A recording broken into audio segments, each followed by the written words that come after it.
You've been lied to, not maliciously, just confidently. You've been told that if you could just find the right motivation, you'd finally start. And if you've been waiting for motivation lately, there's something you need to hear. Motivation isn't broken in you.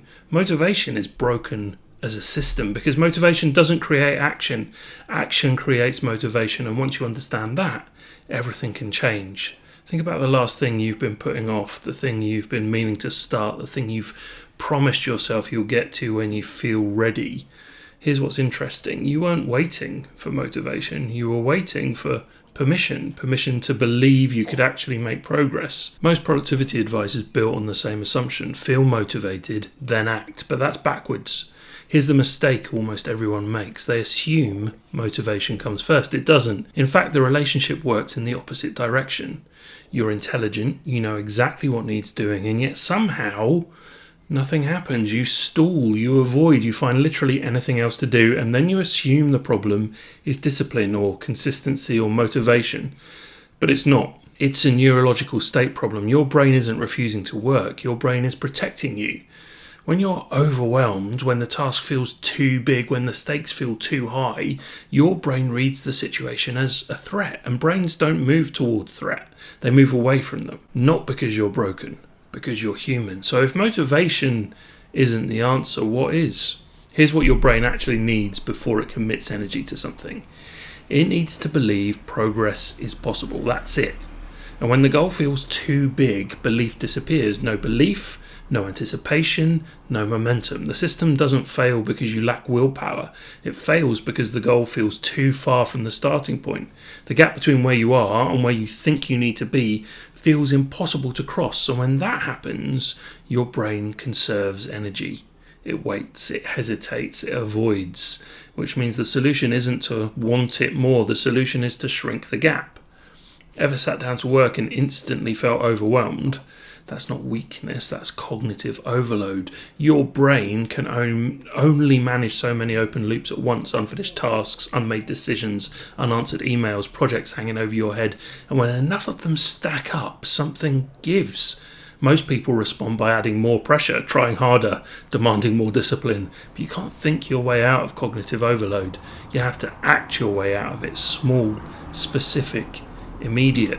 This isn't just theory. Research constantly shows that people are far more likely to start when they focus on the next immediate step instead of the final outcome. And that's where motivation actually comes from.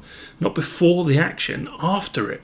You complete something, your brain registers progress, progress creates belief, belief creates anticipation, anticipation creates motivation.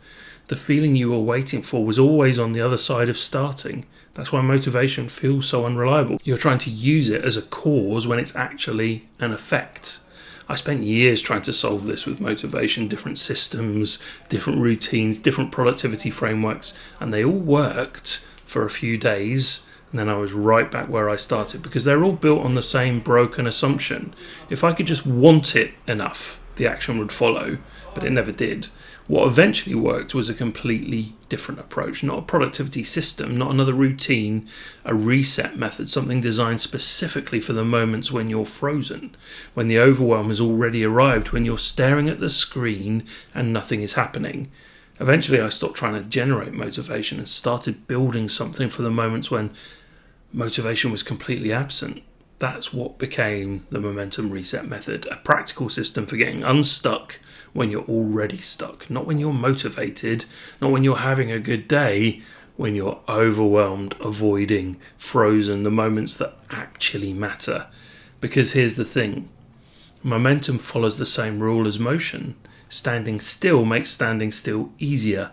Moving makes moving easier. Once you take action, your brain begins generating the conditions that make the next action easier. Motivation starts showing up. Focus starts returning. The resistance gets quieter, not because you've changed who you are, because you've changed your state, which completely changes the question. The question is never, how do I get motivated enough to start? The question is, what's the smallest possible action I can take right now? Because that's the action that creates the motivation, not the other way around. So here's what I want you to remember. You do not have a motivation problem. You have been given the wrong model, a model that tells you motivation is a prerequisite, when in reality it's a byproduct.